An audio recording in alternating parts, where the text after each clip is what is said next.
সেতু জীৱৰ যে বন্ধন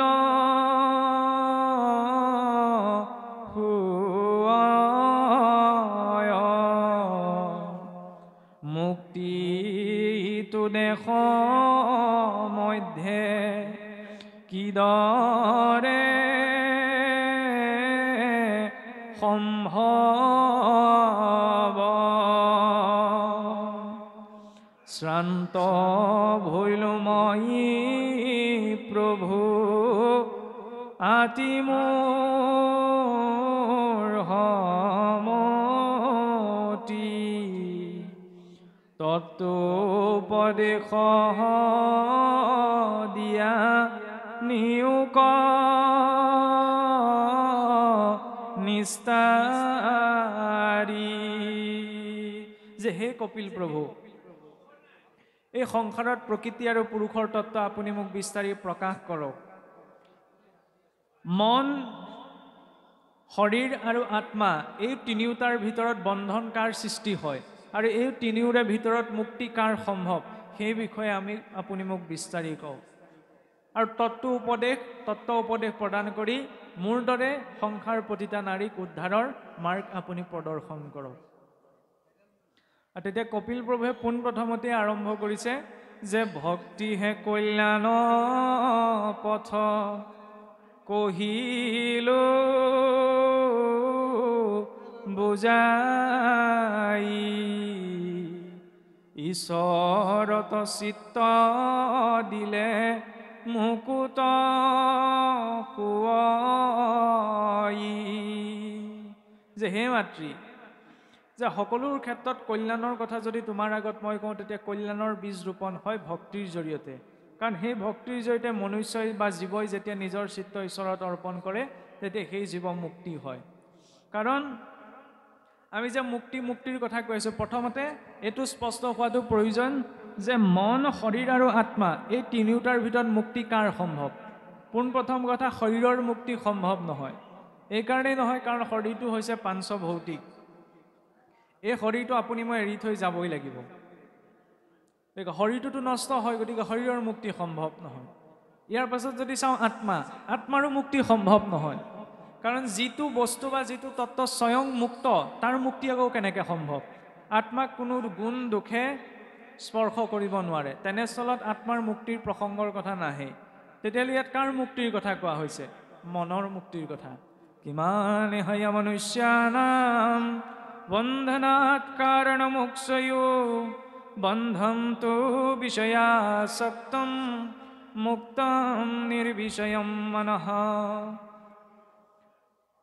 যে আসক্তি যেতিয়া মনত আসক্তি জন্ম হয় তেতিয়া জীৱৰ বন্ধন সৃষ্টি হয় আৰু নিনাসক্তিৰ জৰিয়তে মনৰ মুখ্য সম্ভৱ হয় সেইবাবে গীতাটো ভগৱন্ত কৃষ্ণই কৈছে যে মন এব মনুষ্যানাম বন্ধনাৎ কাৰণমোক্ষয়ো যে মনেই জীৱৰ বন্ধনৰ কাৰণ মনেই জীৱৰ মুক্তিৰ কাৰণ তেতিয়াহ'লে ভক্তি বুলি কওঁতে ভক্তিৰে যদি আমি নিজৰ চিত্ত বুদ্ধি ঈশ্বৰত অৰ্পণ কৰোঁ তেতিয়াহ'লে বোলে জীৱৰ মুক্তি সহজভাৱে সম্ভৱ হয় তেতিয়াহ'লে চিত্ত ঈশ্বৰত অৰ্পণ কৰাৰ ব্যৱস্থাটো কিদৰে আমি চিত্ত ঈশ্বৰক অৰ্পণ কৰিম মুখেৰে আমি কৈহে আছোঁ যে চিত্ত ঈশ্বৰক অৰ্পণ হ'ব লাগে তাৰ বাবে আমি নিজৰ ইন্দ্ৰিয়সমূহৰ লক্ষ্য জানিব লাগিব আমি ভাবোঁ কি ঈশ্বৰে আমাক জিভাখন দিছে মুঠতে জিভাখনে যি ভাল পায় তাকে খাবলৈকে দিছে নাকটো দিছে মুঠতে ভাল লগা সকলোকে গুণ ল'বলৈ নাকটো দিছে মুখখন দিছে যিহকে মনলৈ আহে তাকে ক'বলৈ ঈশ্বৰে মুখখন দিছে ভৰি দুটা দিছে যলৈকে ইচ্ছা যায় তালৈকে যাবলৈ ভৰি দুটা দিছে নহয় এই ইন্দ্ৰিয়সমূহ দিয়াৰ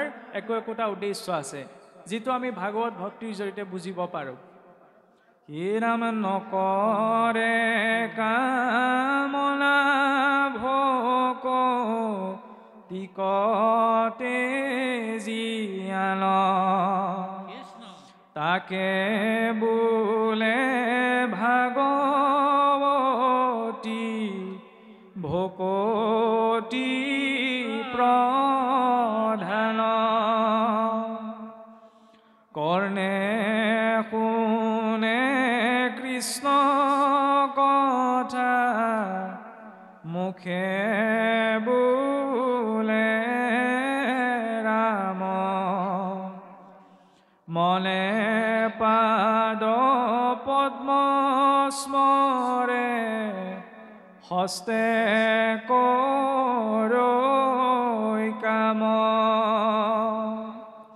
কৃষ্ণৰ প্ৰতিমা দেখে চক্ষুৱে ভক্তক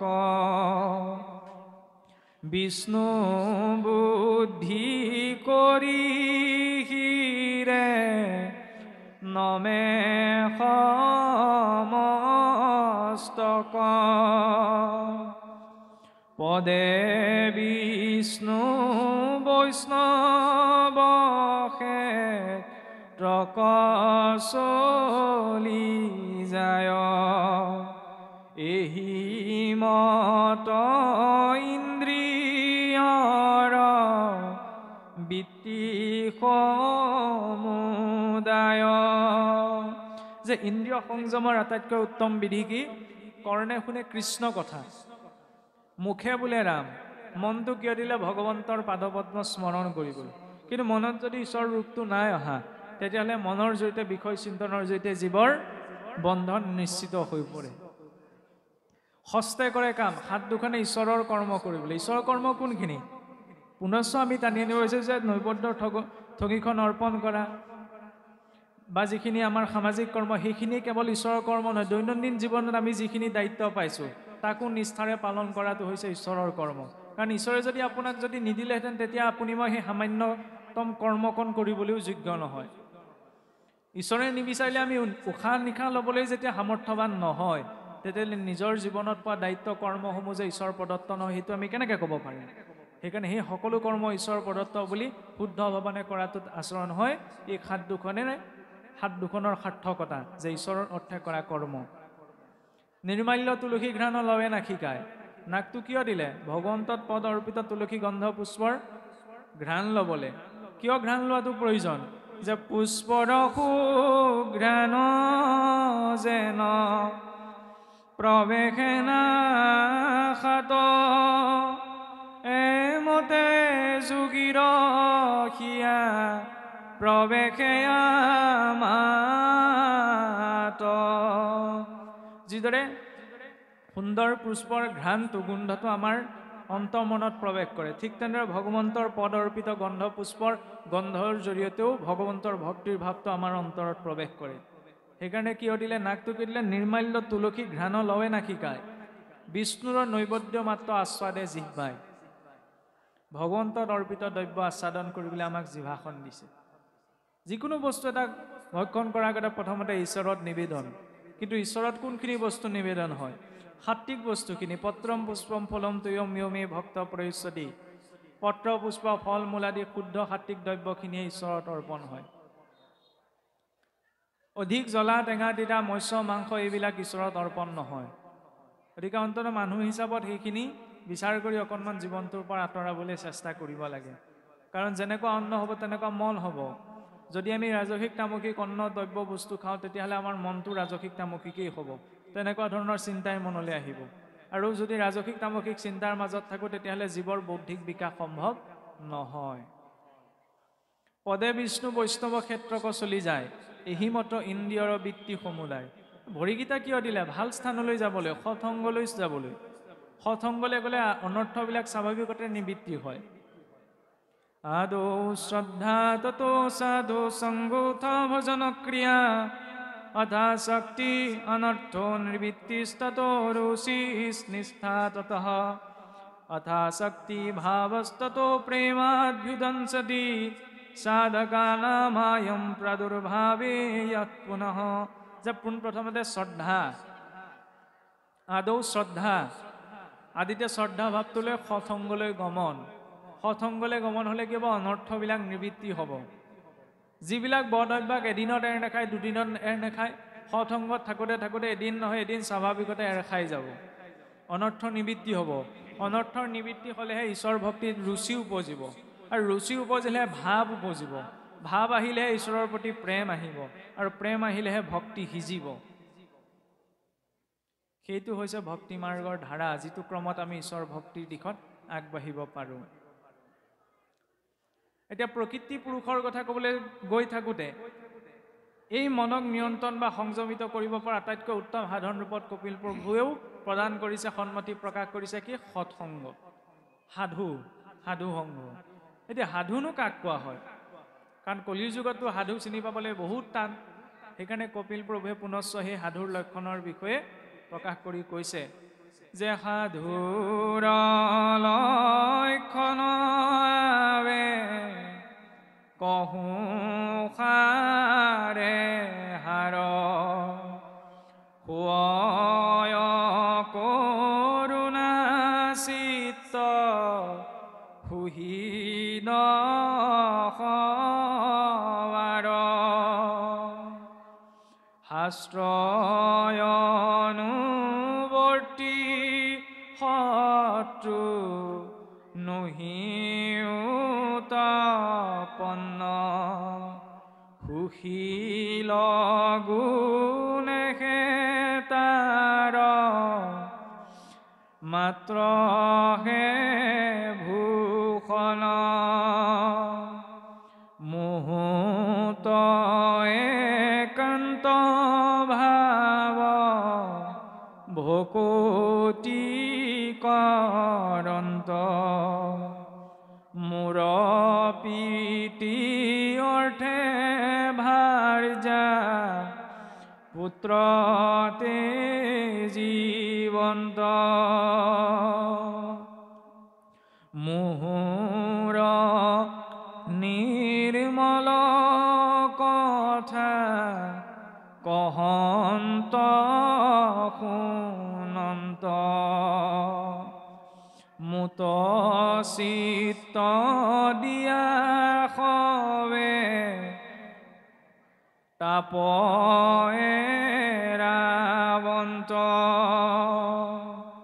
সেহিষে পৰম সাধু জানিবা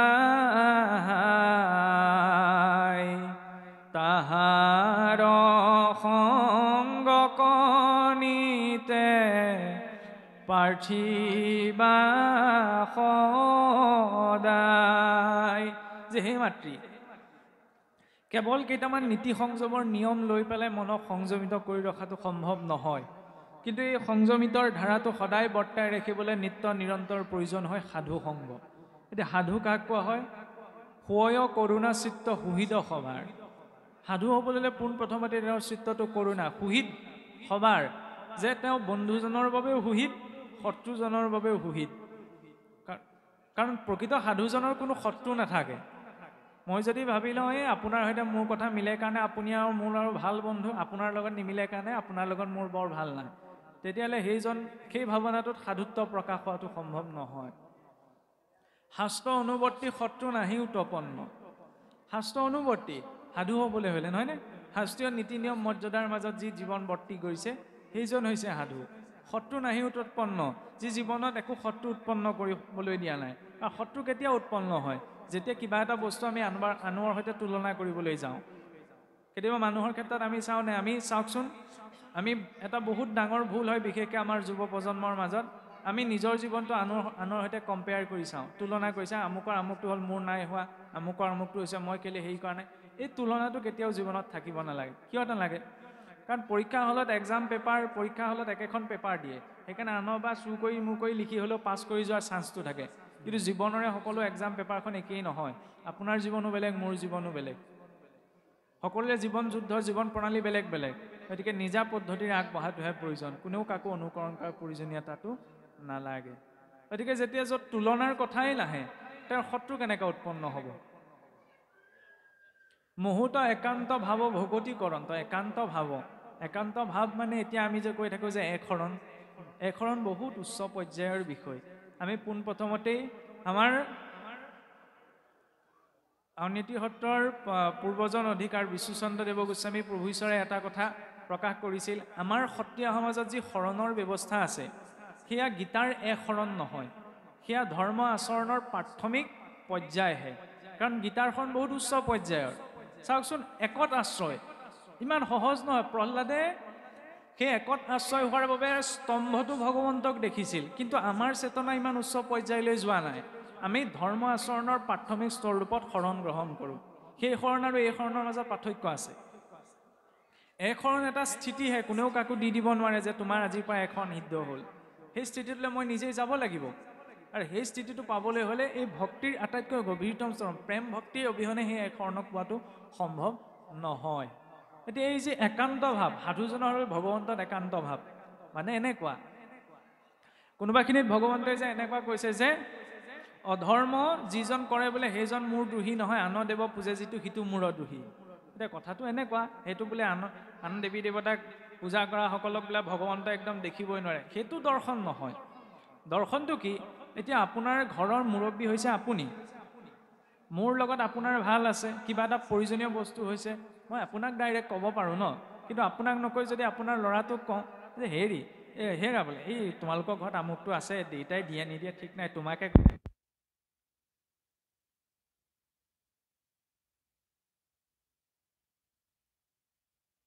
এজনৰ পৰা বিচাৰিলোঁ। যেতিয়া দেউতাকে কথাটো গম পাব, দেউতাকে ভাবিবনে মোৰ লগত ইমান ভাল, মই কি নিদিম বুলি ভাবিলে নি, মোক কেলে নকলে? এই ভাৱত ভক্তজনে যেতিয়া ভগৱন্তৰ পৰা প্ৰত্যক্ষ ৰূপত নিবিচাৰি আন কোনো মাধ্যমে বিচাৰে, তেতিয়া ভগৱন্তই অনুতাপ অনুভৱ কৰে, তেওঁ মোৰ সৈতে সম্পৰ্ক আছে, মোক ক'ব লাগে। দেশ কৰা মানে এনেকুৱা নহয় যে একদম বিদ্ৰোহ কৰিব। গতিকে ভগৱন্ত বিষ্ণুত আশ্ৰিতজনে সন্মান সকলোৱে, বৈষ্ণৱৰ লক্ষণ কি? আন দেৱ নবন্দিব নিনিন্দিব। তেওঁ আন কোনো উপাস্যক বন্দনাও নকৰে আৰু নিন্দাও নকৰে। আৰু প্ৰকৃততে চাবলৈ গ'লে লক্ষ্মীক দেখা, আমাৰ এতিয়া নামঘৰতে লক্ষ্মী নাৰায়ণৰ ফটোখন আছে, লক্ষ্মীক কি বুলি চাব? আনৰ দেৱী হিচাপে, স্বয়ং বিষ্ণুৰ পত্নী। এতিয়া যদি তেওঁক যদি আন দেৱী বুলি আমি নিন্দা কৰোঁ, জগতৰ ঈশ্বৰে যদি নিজৰ পত্নীক আন দেৱী বুলি ভাৱনা কৰিব, তেতিয়া সেই দৰ্শনটো যদি আমি লওঁ, তেতিয়াহ'লে কিমান খেলি মেলি সৃষ্টি হ'ব। বৈষ্ণৱজনৰ দৰ্শনটো মাত্ৰ ইমানেই, তেওঁ যত যিমান দেৱী দেৱতা আছে সকলো এক ঈশ্বৰৰ বিভূতি, সেইটো দৰ্শন। গুৰিত পানী দিব লাগিব হয়, কিন্তু ডালপাতবিলাক কাটি পেলাই গুৰিটোত পানী দিলে নহ'ব নহয়, ডালপাতবিলাকৰ অৰ্থেই গুৰিটোত। গতিকে আমাৰ ভজনীয় দেৱ হৈছে ভগৱন্ত কৃষ্ণ। সেইকাৰণে ভক্তজনে মুহূৰ্ত একান্ত ভাৱ ভগৱতী কৰন্ত, একান্ত ভাৱত ভগৱন্তকেই ভজনা কৰে। খাওঁতে উঠোতে বহুতে, কাৰণ তেওঁতেই ক্ষীৰ বিক্ৰী কৰা হ'ল। যেতিয়া শৰণ মানে কি? ক্ষীৰ বিক্ৰী কৰা নহয় জানো? যেতিয়া আমি দণ্ডৱতে প্ৰণাম কৰি ঈশ্বৰৰ ওচৰত শৰণ গ্ৰহণ কৰোঁ, সেইদিনা তেওঁতেই ক্ষীৰ বিক্ৰী হ'ল। গতিকে তেওঁৰ অৰ্থে, তেওঁৰ ওচৰত যিজনে ভক্তি আচৰণ কৰিব সেইজন হৈছে ভক্তি। আৰু দ্বিতীয় শাৰীতে যে কোৱা হ'ল যে মূৰ প্ৰীতি অৰ্থে ভাৰ্যা পুত্ৰ এৰিবন্ত, এতিয়া এইটো হ'লে ডাঙৰ কথা আহি গ'লে। ঈশ্বৰৰ প্ৰীতি অৰ্থে ভাৰ্যা পুত্ৰ, কোনটো কণ্ডিশ্যনত? যদি সেই ভাৰ্যা পুত্ৰ ঈশ্বৰ বিদেশী হয়, যিদৰে বিদুৰে, যেতিয়া বিদুৰটো কুৰু বংশত আছিল, কিন্তু যেতিয়াই দুৰ্যোধনে ভগৱন্তৰ প্ৰতি নিন্দা বাক্য উচ্চাৰণ কৰিলে, সেইখিনি সময়তে বিদুৰে সেই ৰাজকাৰেঙৰ দায়িত্বভাৰ তাতে এৰি থৈ গুচি আহিছে। গতিকে একান্ত ভক্তজন ইমান সতৰ্ক যে তেওঁ ভক্তৰ নিন্দা শুনিব নোৱাৰে। কেনেবাকৈ যদি নিজৰ গৃহখনত ভক্ত ভগৱন্তৰ নিন্দা হয়, তেতিয়া সেই স্থান তেওঁ পৰিত্যাগ কৰে। সেইজন হৈছে সাধু, ধেমালি কথা নে? গতিকে সেই তেনেজন সাধুৰ সংগ প্ৰাৰ্থনা কৰিবলৈ কপিল প্ৰভুৱে কৈছে আই দেৱহূতি। কপিল প্ৰভুৱে প্ৰত্যক্ষৰ পৰা এইটো কোৱা নাই যে ময়ে ভগৱন্তৰ অংশৱতাৰ, গতিকে মোক আশ্ৰয় কৰিয়ে তুমি গতি পাবা। মাতৃক কৈছে কি তুমি তেনেসকল ভক্তৰ সংগ আশা কৰা। এতিয়া আমিওতো সেই তেনেধৰণৰ ভক্ত সংগ আশা কৰিব লাগিব। তেনেদৰে ভক্ত সংগ আশা কৰাটো আমাৰ জানো সম্ভৱ? কিদৰে সম্ভৱ কৰি দেখুৱাইছে? কাৰণ ভাগৱত আজি আমাৰ ওচৰত লিখিত ৰূপত আছে। ভাগৱতৰ প্ৰতিটো বাক্য, প্ৰতিটো অধ্যায় কাৰ পৰা আৰম্ভ হৈছে? শুক নিগদতি ৰাজা শুনা পৰীক্ষিত, হয়নে? শুকদেৱে কৈ গৈছে, মহাৰাজ পৰীক্ষিতে শুনি গৈছে। তেতিয়াহ'লে ভাগৱতৰ প্ৰতিটো স্কন্ধৰ প্ৰতিটো অধ্যায়ৰ বাক্য শুকদেৱৰ আৰু সুতমুনি সৌনকাদি ঋষিসকলৰ নিজ মুখৰ বাক্য নহয়নে? গতিকে তেওঁলোকৰ বাক্যৰ জৰিয়তে যে আমি ব্যক্তিজনক দুটা ৰূপত পাব পাৰোঁ। প্ৰথমটি হৈছে কায়িক ৰূপটো, অৰ্থাৎ শাৰীৰিক উপস্থিতি। দ্বিতীয়টো হৈছে বাচিক ৰূপ, অৰ্থাৎ বাক্যৰ জৰিয়তে। শুকদেৱ সৌনকাদি ঋষিসকল শাৰীৰিক ৰূপত আমাৰ সন্মুখত নাই, কিন্তু তেওঁলোক বাক্যৰ ৰূপত আছে, হয়নে? তেতিয়াহ'লে আমি ইমান শ্ৰেষ্ঠ মহন্ত সন্তসকলৰ সংগ পাব নোৱাৰোঁনে? সেইসকলৰ সংগ পোৱাৰ ভাৱনাটো মনত লাগে। ৰাতিপুৱা শুই উঠি সেইকাৰণে ঈশ্বৰৰ লগতে যে সেই শুকদেৱ, সুতমুনি, শুক, ভীষ্ম আদি মহান ভক্তসকলক স্মৰণ কৰিব লাগে, যাতে তেওঁলোকৰ জৰিয়তে আমি শুদ্ধ ভক্তি পাবলৈ অগ্ৰসৰ হ'ব পাৰোঁ। এতিয়া সেই সাধু সংগত যেতিয়া এজন ব্যক্তি সদায় জড়িত হৈ থাকে, তেতিয়াহ'লে তেওঁৰ মনত সেই সংযমিতাৰ যিটো ধাৰা, সেই ধাৰাটো সদায় বৰ্তি থাকে। আৰু সেই সংযমিতাৰ ধাৰাটো বৰ্তি থাকিলে কি হয় মন প্ৰাণ ইন্দ্ৰিয় সকলো এটা সুনিৰ্দিষ্ট সংযমিত ৰূপত বৰ্তি থাকে যাৰ জৰিয়তে কি হয় কেতিয়াও চঞ্চলতা উদ্বেগতা জীৱনলৈ নাহে মনটোৱে ক'ব আজি কিবা এটা বেয়া বস্তু খাওঁ বেয়া বস্তু মানে কি যিখিনি অভক্ষণীয় কাৰণ মনটো চঞ্চল কিন্তু যদি সৎসংগৰ সংযমিতাৰ ধাৰাটো সদায় মনত থাকে তেতিয়া নহয় কোনোবাখিনিত মনটো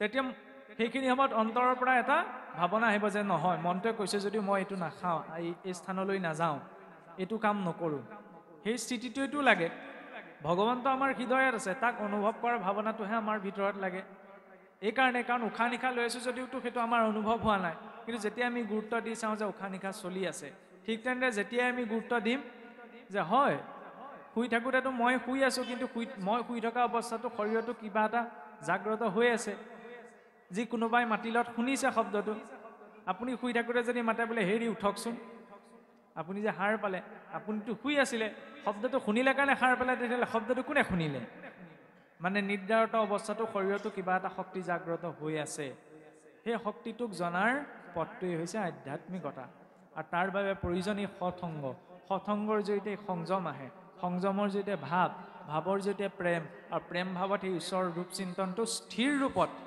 হৃদয়ত ধৰিবলৈ সহজ হয় এতিয়া এই সম্পৰ্কত ক'বলৈ গৈ কপিল প্ৰভুৱে জাগতিক তিনি প্ৰকাৰৰ প্ৰলয়ৰ কথা কৈছে যে নিত্য এই সংসাৰখনত তিনি প্ৰকাৰৰ প্ৰলয়ত সংসাৰখন বৰ্তি আছে যে খণ্ড প্ৰলয় নিত্য প্ৰলয় খণ্ড প্ৰলয় আৰু মহাপ্ৰলয় নিত্য প্ৰলয় মানে কি সহজ অৰ্থত কিবা এটা ধ্বংস হোৱা এতিয়া চাওকচোন আপুনি মই যিখন জগতত বাস কৰি আছোঁ এইখন জগতত নিত্য প্ৰলয় চলি আছে মানে কি এই যে দিনবিলাক বাগৰি বাগৰি গৈ আছে যিদিনা আমি জন্ম গ্ৰহণ কৰোঁ সেইদিনাৰ পৰা আমাৰ মৃত্যুটো আৰম্ভ হৈ যায় দিন বাগৰি গৈ আছে মৃত্যুলৈকে আগবাঢ়ি গৈ আছোঁ প্ৰকৃতিটো যিবিলাক পৰিৱৰ্তন হৈছে লাহেকৈ ধ্বংসৰ ফালে আগবাঢ়ি গৈ আছে এইটো হৈছে নিত্য প্ৰলয় খণ্ড প্ৰলয় কেতিয়া সৃষ্টি হয় ব্ৰহ্মাৰ আধা বয়সত সৃষ্টিত খণ্ড প্ৰলয় সৃষ্টি হয় ব্ৰহ্মাৰ আধা বয়স কেতিয়া হয়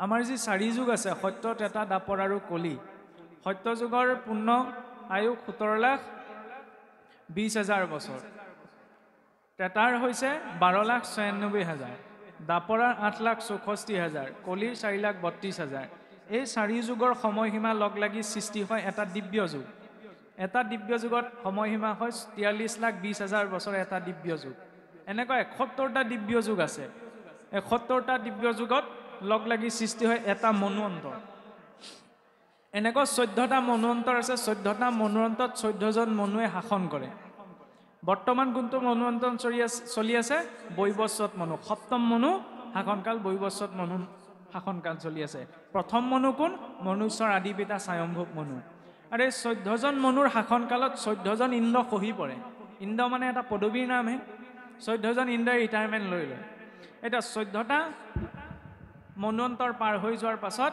এটা কল্প হয় এটা কল্পত 432 কোটি বছৰ 71টা দিব্য যুগত 30,67,000 20,000 বছৰ তেনেকুৱা তেতিয়াহ'লে 14টা মনুৱন্তৰ লগ লাগি এটা কল্প 432 কোটি বছৰ এটা 432 কোটি বছৰ এটা কল্পত ব্ৰহ্মাদেৱৰ মাত্ৰ 12 ঘণ্টা দিনটোৰ 12 ঘণ্টা তেতিয়াহ'লে 24 ঘণ্টাত কিমান হ'ব 864 কোটি বছৰ 864 কোটি বছৰে ব্ৰহ্মাদেৱৰ মাত্ৰ 24 ঘণ্টা এইটো কেনেকৈ সম্ভৱ আমাৰ ভূলোকত 864 কোটি বছৰ পাৰ হৈ গ'লেহে ব্ৰহ্মাদেৱৰ মাত্ৰ এটা দিন পাৰ হয় আমি আছোঁ ভূলোকত পৃথিৱীকে ধৰি আমাৰ সৌৰমণ্ডলটি আমাৰ সৌৰজগতখন গঠিত নহয়নে এনেকুৱা হাজাৰ হাজাৰ সৌৰজগত লগ লাগি আমাৰ হাতীপতি নামৰ তাৰকা ৰাজ্যখন গঠিত আৰু এনেকুৱা হাজাৰ হাজাৰ তাৰকা ৰাজ্য লগ লাগি আমাৰ ভূমণ্ডল নামৰ ব্ৰহ্মাণ্ডখন গঠিত ভূলোকৰ ওপৰত আছে তলত আছে অতল বিতল সুতল মহাতল তলাতল ৰসাতল আৰু পাতাল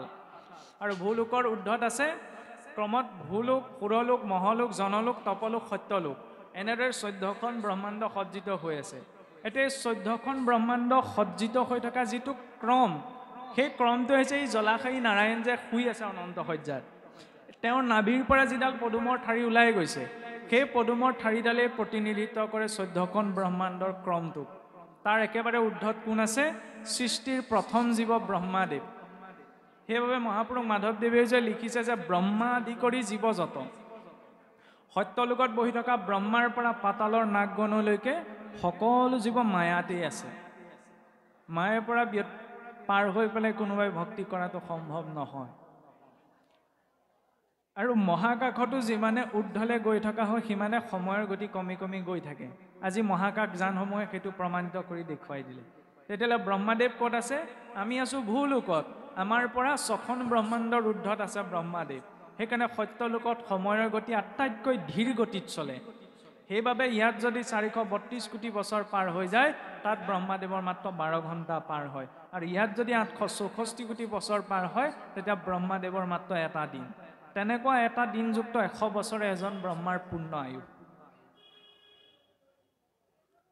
আৰু সেই ব্ৰহ্মাদেৱৰ এজন ব্ৰহ্মাৰ আধা বছৰ বয়সত জগতত কি হয়? খণ্ড প্ৰলয় সৃষ্টি হয়। সত্যলোকৰ তললৈকে জনলোকলৈকে যিমানবিলাক ব্ৰহ্মাণ্ড আছে সকলো জলত মগ্ন হৈ যায়। আৰু যেতিয়া মহাপ্ৰলয় সৃষ্টি হয়, এজন ব্ৰহ্মাৰ পূৰ্ণ আয়ুষত জগতত মহাপ্ৰলয় সৃষ্টি হয়। কেনেকৈ? অনন্তদেৱৰ মুখৰ পৰা বোলে অগ্নিবাজ হয়। সেই অগ্নিয়ে সমস্ত সৃষ্টি, অগ্নিতত্ত্ব জলতত্ত্ব নিৰূপণ হয়, বায়ুতত্ত্ব নিৰূপণ হয়, আকাশতত্ত্ব নিৰূপণ হয়, মহত্তত্ত্ব প্ৰকৃতি পুনৰ নাৰায়ণক। এইজন হৈছে জলাশায়ী নাৰায়ণ। এই জলাশায়ী নাৰায়ণে 14খন ব্ৰহ্মাণ্ড ধাৰণ কৰি ৰাখিছে। কিন্তু তেওঁৰ ঊৰ্ধ্বত আছে মহাবিষ্ণুৰ ঊৰ্ধ্বত হৈছে বৈকুণ্ঠ। আৰু কিদৰে এই মহাপ্ৰলয় সৃষ্টি হয়? খেৰৰ দম এটা যেতিয়া ডাঙৰকৈ দম কৰি থোৱা থাকে, দেখিবলৈ কিমান ডাঙৰ হৈ থাকে, নহয়নে?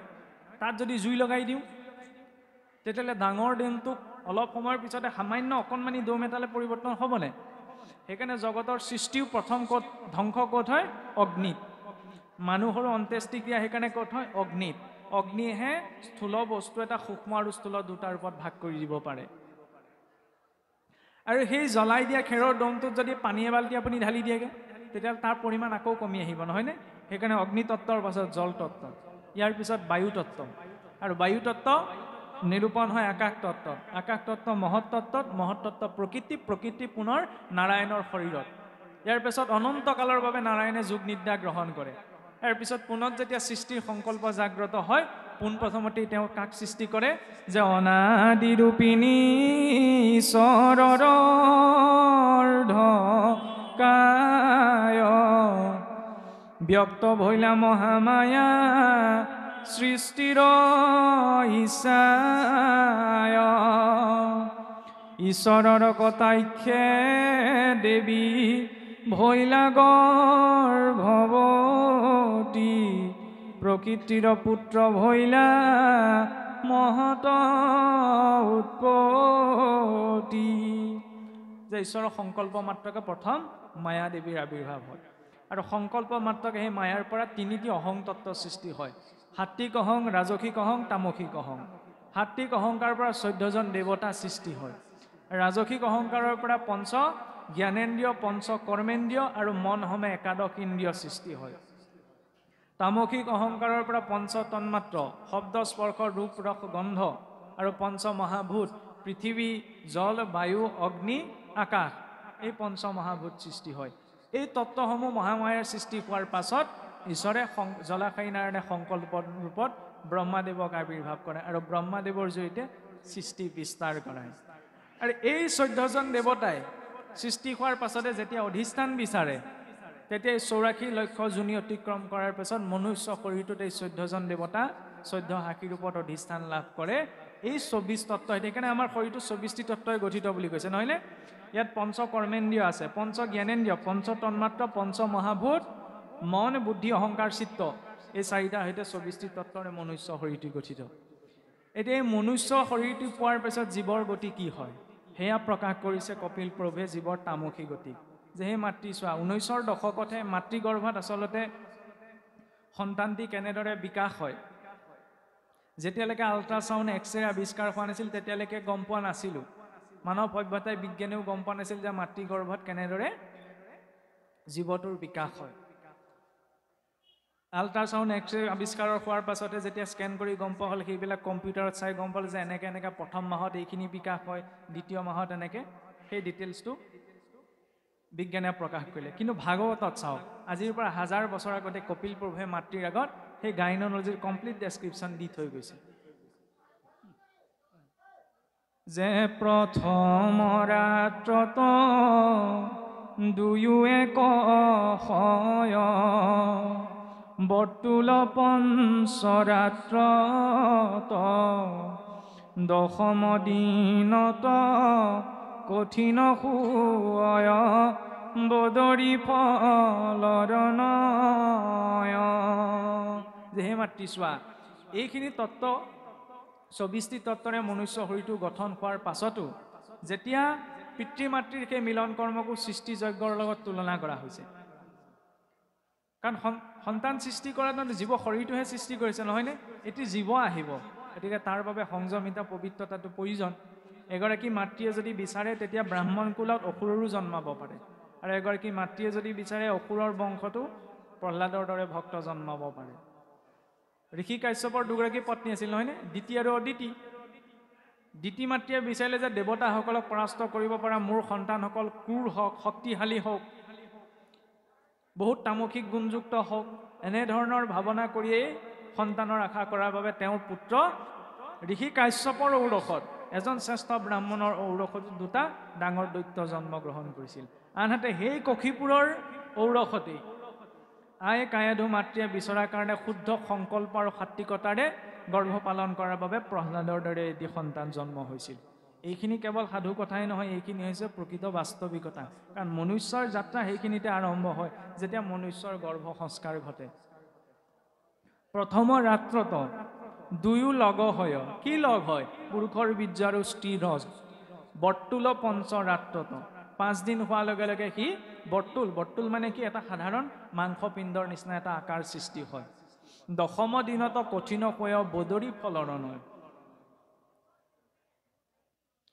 শিলিখাটোৰ দৰে এটা কঠিন মাংসপিণ্ড সৃষ্টি হয় দশম দিনলৈকে প্ৰথম মাহলৈ প্ৰথম মাহ স্পৰ্শ কৰালৈকে সেই জীৱৰ শিৰ অংশ আৰু ভৰি অংশ বিকাশ হয় দ্বিতীয় অংশত উদৰ আৰু বক্ষ অংশ সম্পূৰ্ণ হয় তৃতীয় মাহত নখ চুলি চকু এইবিলাকৰ গঠন আৰম্ভ হয় চতুৰ্থ মাহত জীৱৰ শৰীৰটো প্ৰায় সম্পূৰ্ণ হয় পঞ্চম মাহত ক্ষুধা তৃষ্ণা এইবিলাক অনুভৱ হ'বলৈ আৰম্ভ কৰে ষষ্ঠ মাহত সেই সংগবিলাকৰ যিবিলাক আন্তৰিক ইন্দ্ৰিয় আছে হৃদযন্ত্ৰ হওক পাকস্থলী হওক এইবিলাক সম্পূৰ্ণ ৰূপত গঠন হয় সপ্তম মাহত স্পৰ্শ হোৱাৰ লগে লগে বা সপ্তম মাহত প্ৰৱেশ কৰাৰ লগে লগে জীৱৰ কাণ নাসিকাৰ ৰন্ধ আন্তৰিক নাৰীৰ গঠন সম্পূৰ্ণ হৈ উঠে অষ্টম মাহত শৰীৰটো দৃঢ় হয় নৱম মাহত গৰ্ভমুদ্ৰাৰে মাতৃগৰ্ভত জীৱটোৱে গৰ্ভাৱস্থা লাভ কৰি থাকে আৰু সেই গৰ্ভাৱস্থাত থকা জীৱটোত কি হয় চতুৰ্থ মাহ হোৱাৰ লগে লগে জীৱ আহি মাতৃগৰ্ভত প্ৰৱেশ কৰেহি সেইবাবে যে আমাৰ কোৱা হয় যে আগতে এইটো ব্যৱস্থা আছিল গৰ্ভাৱস্থা পালন কৰা আইগৰাকী টান কাম কৰিবলৈ নিদিয়ে বা বহুত নীতি নিয়মত থাকিবলৈ দিয়া হয় কিয় কাৰণ মাতৃগৰাকীয়ে যেনে ধৰণৰ আচৰণ কৰিব যি বাক্য ক'ব যেনে ধৰণৰ অন্ন খাব তাৰ প্ৰত্যক্ষ প্ৰভাৱ সেই গৰ্ভস্থ সন্তানটিৰ ওপৰত পৰে কেনেদৰে হে ৰামাপ্যায়নী নামে নাৰী গোট আছে নাৰীৰ শুই আছে বন্ধ স্ত্ৰীৰ আন্তত মেৰিয়া ধৰই শিশুক কৰয় পুষ্ট যে স্ত্ৰীৰ শৰীৰত যিডাল নাৰীৰ সৈতে সন্তানৰ শৰীৰ যুক্ত হৈ থাকে তাক আপ্যায়নী নাৰী বুলি কোৱা হৈছে বিজ্ঞানৰ ভাষাত যিডাল আম্বেলিকাল কৰ্ড বুলি কোৱা হয় সেই নাৰী সন্তে জীৱা অন্ন ৰস মাতৃ খাই পৰিপুষ্ট সেই ৰস গয়া জীৱৰ শৰীৰে পৰিপাছে বৃদ্ধি হয় গতিকে সেই আপ্যায়নী নাৰীৰ জৰিয়তে মাতৃগৰাকীয়ে যিখিনি অন্ন ৰস ভক্ষণ কৰে সেইখিনি গৈ জীৱ শৰীৰত পৰেগৈ আৰু মাতৃগৰাকীয়ে যেতিয়া জ্বলা টেঙা তিতা খাৰ আদি কৰি মাতৃখায় যত যত তাৰ ৰস গয়া শৰীৰে পৰয় মূৰ্ছা যায় প্ৰতিনিত। মাতৃগৰাকীয়ে যদি জ্বলা টেঙা তেতিয়া এইবিলাক ৰস গ্ৰহণ কৰে তেতিয়া সেইবিলাকো গৈও সেই জীৱ শৰীৰত পৰেগৈ। আৰু আধ্যাত্মিক দৰ্শনে কৈছে যে সেই মাতৃ গৰ্ভত থকা সময়টো জীৱ যেতিয়া মায়াৰ সংস্পৰ্শত নথকাকৈ বৰ্তি থাকে তেতিয়াহ'লে সেই জীৱৰ পূৰ্বজন্মৰ সকলো কৰি অহা পাপ পুণ্যৰ কথা মানস পটত ভাহি থাকে আৰু তেতিয়া সেই জীৱই গৰ্ভক্লেশ ভুঞ্জি থাকে। গৰ্ভক্লেশ প্ৰত্যেক জীৱই মাতৃ গৰ্ভত থাকোঁতে সেই গৰ্ভক্লেশ ভুঞ্জি আহিছে। মাতৃ গৰ্ভত পৰি যেতিয়া সেই বিষ্ঠা মূত্ৰৰ গৰ্তত একে লেটিপেটি হৈ জীৱ পৰি থাকে তেতিয়া জীৱই বোলে বাৰে বাৰে ঈশ্বৰক প্ৰাৰ্থনা কৰে যে প্ৰভু এনেদৰে মই বহু জনী ভ্ৰমণ কৰিলোঁ, এনেদৰে বহু মাতৃ গৰ্ভত মই সুখে দুখে বিভিন্ন ধৰণৰ দিন দেখি পেলাই পুনশ্চ মাতৃ গৰ্ভত মই বদ্ধ হৈছোঁ। প্ৰভু মই এই মাতৃ গৰ্ভৰ পৰা বাজ হৈ তোমাৰ চৰণ ভজনা কৰিম, তুমি যেন মোক এই সংসাৰ গৰ্তৰ পৰা উদ্ধাৰ কৰি নিয়া। গতিকে জীৱই ভগৱন্তৰ পৰি এটা প্ৰতিজ্ঞা মাতৃ গৰ্ভতে কৰি থৈ আহে। কি প্ৰতিজ্ঞা? যে প্ৰভু সংসাৰলৈ গৈ মই তোমাৰ চৰণ ভজনা কৰিম। গুৰুৱে মাত্ৰ আশ্ৰয় প্ৰদান কৰোঁতে তাক মনত পেলাইহে দিয়ে। কিন্তু তাৰ বিপৰীতে কি হয়, জীৱ যেতিয়া সংসাৰলৈ আহে, সংসাৰলৈ ভূমিষ্ঠ হোৱাৰ লগে লগে মায়াৰ সংসাৰখনৰ স্পৰ্শ হোৱাৰ লগে লগে জীৱই সেই গৰ্ভত থাকোঁতে পূৰ্বকৃত যত জনমৰ কথা আছিল সকলো পাহৰি পেলায়। এ ৰাম মাতৃৰ গৰ্ভৰ পৰা লোভিলা চেতন তেতিক্ষণে পাহৰিলা কৃষ্ণৰ চৰণ।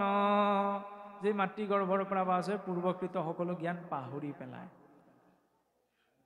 আৰু সেই জীৱৰ সংস্কাৰো নিৰ্মাণ হৈ মাতৃ গৰ্ভতে কেনেধৰণৰ স্বভাৱ গুণ বৈশিষ্ট্য গুণযুক্ত হ'ব সেইটো আমি ভাগৱতৰ আৰম্ভণি মাহাত্ম্যযুক্ত গোকৰ্ণ আৰু ধুন্দুকাৰীৰ উপাখ্যানৰ জৰিয়তেও বিচাৰ কৰি চাব পাৰোঁ যে শাস্ত্ৰসমূহে আমাক কিমান সুনিৰ্দিষ্ট ৰূপত মনুষ্য জীৱনটোৰ বাবে উপদেশ আগবঢ়াইছে যে পিতৃ মাতৃয়ে যেতিয়া আমাৰ দিনটোত ৮টা প্ৰহৰ থাকে নহয়নে, ৩ ঘণ্টাৰ মূৰত একোটা একোটা সময়ক প্ৰহৰ বুলি কোৱা হয়।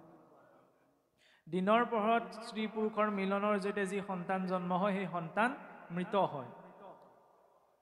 এই আমি কোৱা কথা নহয়, শাস্ত্ৰইহে কৈছে নহয়নে। আৰু ৰাত্ৰিৰ প্ৰথম প্ৰহৰৰ মিলনৰ জৰিয়তে যি সন্তান জন্ম হয় তেওঁ অল্পায়ু হয়। দ্বিতীয় প্ৰহৰত যি সন্তান জন্ম হয় তেওঁ ৰোগীয়া হয়। তৃতীয় প্ৰহৰত জন্ম হোৱা যি সন্তান তেওঁ উত্তম হয়। আৰু চতুৰ্থ প্ৰহৰৰ জৰিয়তে যি সন্তান জন্ম হয় সেয়া সৰ্বোত্তম হয়। সেই ভক্ত প্ৰহ্লাদৰো বীৰ্যৰোপণ মাতৃ কায়াধুৰ গৰ্ভত কেতিয়া হৈছিল? চতুৰ্থ প্ৰহৰত। ইমানখিনি ডিটেইলছ কিয় দিছে বাৰু? কেৱল তত্ত্ব কথাত লাগি থাকিবলৈ আমাৰ মনুষ্য জীৱনটোত প্ৰয়োগ কৰিবলৈ। সেইবাবে কোৱা হৈছে যে আমি মনুষ্যই যদি বিচাৰোঁ, গীতাত ভগৱন্তই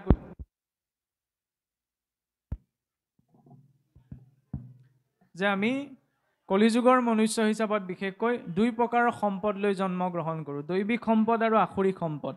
দৈবিক সম্পদসমূহক কৰ্ষণ কৰোঁ নে আসুৰিক সম্পদবিলাকক কৰ্ষণ কৰোঁ, এইটো আপোনাৰ মোৰ নিজৰ ওপৰত নিৰ্ভৰ কৰে। আৰু সেইটো সংস্কাৰ মাতৃ গৰ্ভতে হৈ আহে। মাতৃ গৰ্ভত থকা সময়ত যদি মাতৃগৰাকীয়ে শুদ্ধ সাত্বিকতাৰে আচাৰ আচৰণ কৰিছে, ভাৱ ৰাখিছে, তেন্তে নিশ্চয়কৈ সন্তানটিত সেইখিনি প্ৰভাৱ পৰিব। কিবা পাকে পাকাৰে পৰিলে অকণমান অসৎ মাৰ্গলৈ গ'লেও শুদ্ধ ধাৰালৈ গুচি আহিব। কিন্তু যদি সেইখিনি সময়ত গৰ্ভ সংস্কাৰ অশুদ্ধ ৰূপত হৈছে তেতিয়া তেনে এটি সন্তানক সহজে শুদ্ধ পথলৈ অনাটো কঠিন হৈ পৰে। অসম্ভৱ বুলি নকওঁ, যে ঈশ্বৰৰ ইচ্ছা হ'লে অসম্ভৱো সম্ভৱ হৈ উঠিব পাৰে। কিন্তু যিটো ব্যৱস্থা আমি যদি গৰ্ভকালীন অৱস্থাতে গুৰুত্বতা দিওঁ তাৰ জৰিয়তে এক সুনিৰ্দিষ্ট ৰূপত দৈবিক সম্পদযুক্ত সন্তান আমি প্ৰাপ্ত কৰিব পাৰোঁ। এইখিনি কথা কিন্তু বিয়া পতাৰ আগত কোনোবাই কাৰোবাক বুজাই দিয়ে জানো? কাৰণ এইখিনি কথাত আমাৰ গুৰুত্বতাই নাথাকে, কিন্তু এইখিনি কথাই লাগে।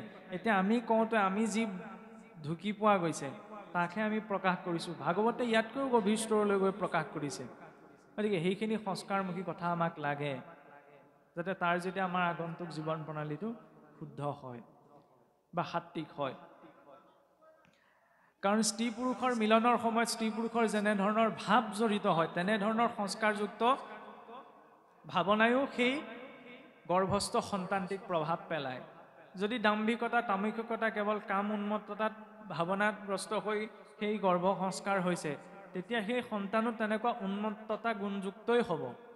সেইবাবে তাত সংযমিতাৰ প্ৰয়োজন।